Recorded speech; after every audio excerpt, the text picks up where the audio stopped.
right, we're going to start by melting 4 tablespoons of butter in our skillet.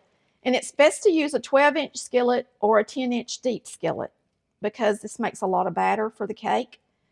And you're also going to want to make sure that you do this at a low temperature, because if you turn the temperature up to melt your sugar, it will burn the sugar and then your cake won't be good. So you're going to melt that butter and keep it on simmer the entire time. You're going to add 2/3 cups of packed brown sugar. And you need to simmer it about 4 or 5 minutes, long enough for the sugar to melt.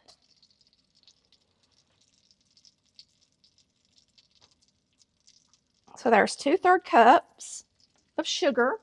And then once the sugar is melted and your simmering has finished, we'll add the pineapples and cherries. It's a really simple recipe, but it's very important that you follow this first step correctly, or you will have a mess because it'll be burnt. So just be patient and let it sit in there and simmer. You're going to come back in about 4 or 5 minutes. You can go ahead and start mixing up your cake while you're waiting on your sugar and butter to melt. But you need to make sure you set a timer, make sure it's on a very low temperature, okay? Or you'll forget about it while you're having so much fun making the cake. So you're going to start out with a 1/2 cup of shortening. People always ask, can they use butter? Yes, but if you can get shortening, I would prefer you do it because it makes a very soft crumb. This is probably my softest, moistest cake, period. It is amazing. And so it just can't be beat. All right, so you're going to do that 1/2 cup of shortening. You're going to do a 1/2 cup of packed brown sugar and a cup of sugar. So we're going to do a cup of sugar.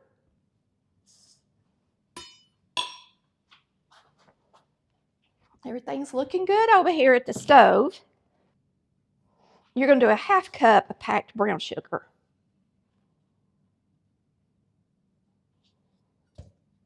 There you have it. You're going to add 2 eggs, and then you're going to mix this well. So we're going to go ahead and crack our eggs, add them,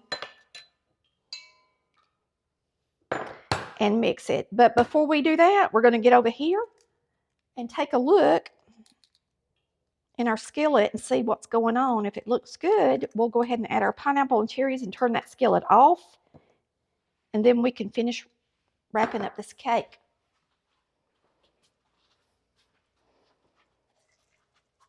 Yeah, it's in good shape. So we're going to turn it off. I'm going to take it off the eye so it doesn't cook anymore, because the cast iron will stay hot for a few minutes even with me taking it off the hotter iron. Now, I had some fresh pineapple, but I want to use canned because I think that's what's going to be the most available to everybody else. And these are really thin pieces of pineapple, and I think I'm going to double ring them. Maybe I won't. That one's broke.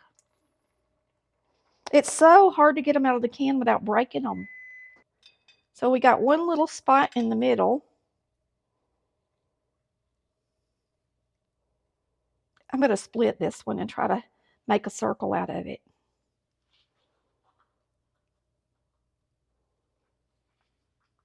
All right, and then we're going to put a cherry. Now I got some jumbo cherries in the center of each one. And this cake is thick enough. If you wanted to double ring your pineapple, you can. I'm going to put half cherries in the empty parts. These are really big cherries. And I'm turning it so that the round part is up. Look, y'all, I just hate to waste this pineapple. We're going to throw it in here. There's 1, 2,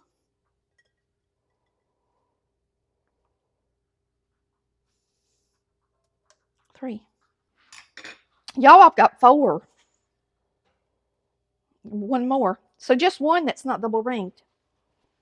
All right, we're going to mix this up till it's creamy.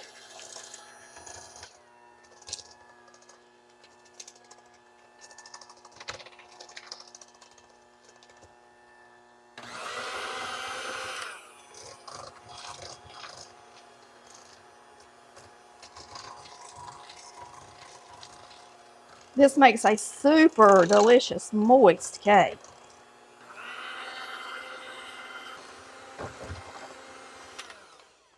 And remember, it's great to use a room temperature egg, because if you're using butter or shortening and you put a really cold egg in there, it's going to make that harder and harder to incorporate within the cake. If you're wondering why they always tell you to use a room temperature egg. All right, now we're going to add our flour. It's 1½ cups. I bet you couldn't have guessed that because we got 1½ cups of sugar. So we're going to be adding 1½ cups of self-rising. I'm going to put this on the low speed. There's 1.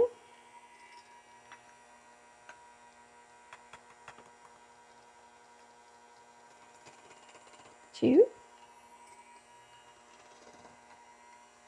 I'm going to be using a ½ cup of milk. So I'm going to go ahead and add my milk. After I added a cup of flour, we're going to mix this good and then add our remaining ½ cup of flour. And once you add your flour to your cake mix, it's good to not beat it over 2 minutes. So go ahead and get that other one in here.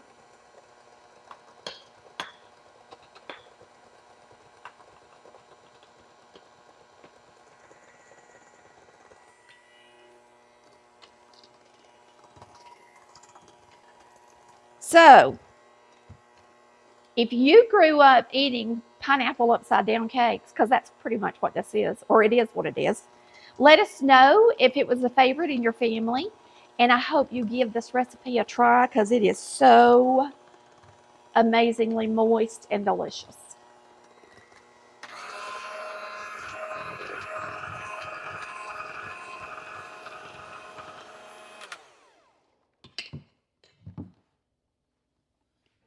If you grew up eating these made with a quick cake mix, I urge you to try this recipe. It doesn't take but a minute to mix up, and it is absolutely amazing. With this brown sugar in there, woo, it's good. I added a teaspoon of vanilla extract, and that's all there is to it. A beautiful, delicious cake mix, just like that. Not hard at all. We did use self-rising flour. I'll go ahead and tell you that again, in case you didn't hear it. So we're going to get this batter into the skillet. And just move this. Good thing about this cake and all my skillet cakes is you don't have to ice them. So everything's all done. When you get it in the oven and you pull it out, it's ready to eat, and you can eat them hot. They're so good. I have an apple, a peach,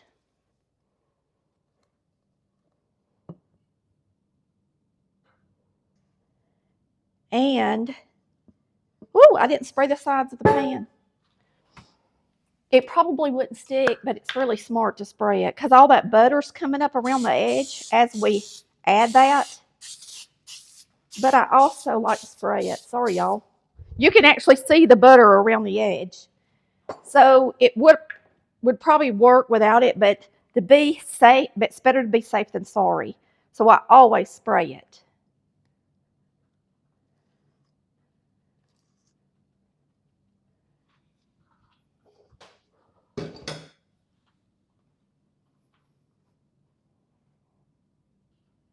Yep, that butter's coming all the way around to the top.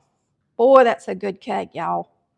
Just wait. You're going to love it. All right, we're going to get it in the I'm going to get me a bite of the batter.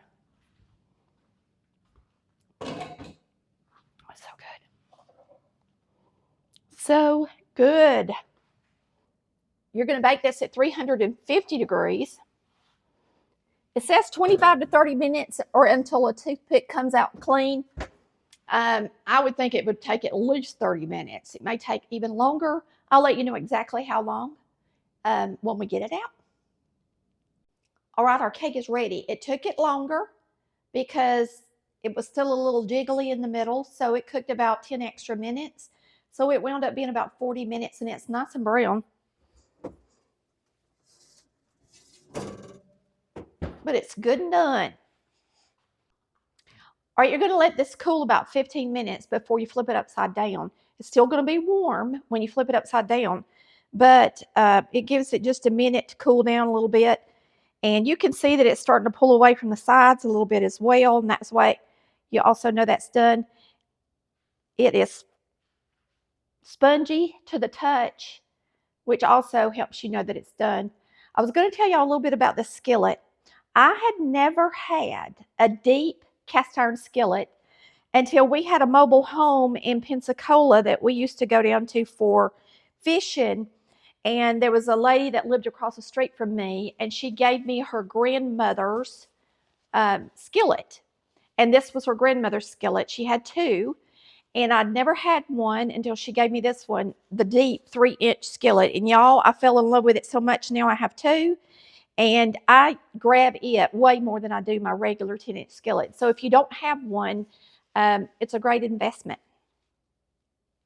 All right, we're going to flip this upside down, and it is still warm. It's not easy, y'all.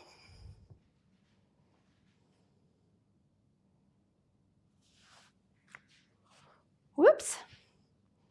Lots of times when you make a skillet cake, you do have to go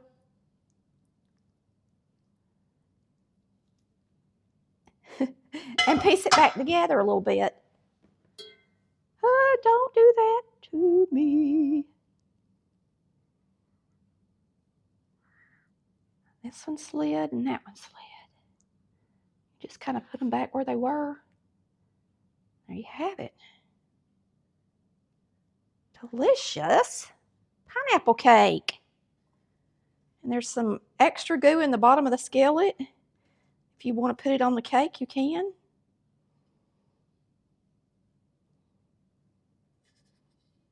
Because it's good. We'll fill in these holes with our goo.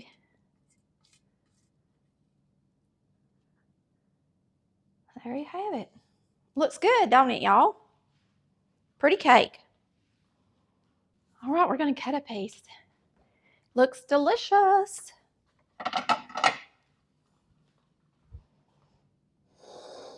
You can cut it like a pie, or you can cut it square off, however you want to do it. I think I'm going to square it off today and cut a piece with a whole pineapple.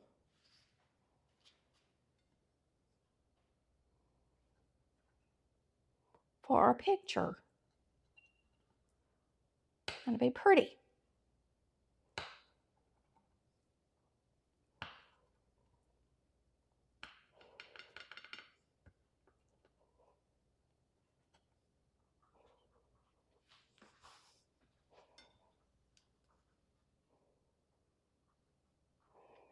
There it is. You can see how moist this cake is. It is so good, y'all.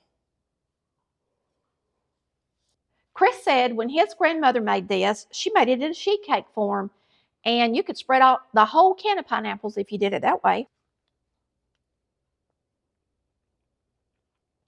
Mmm, mmm, mmm.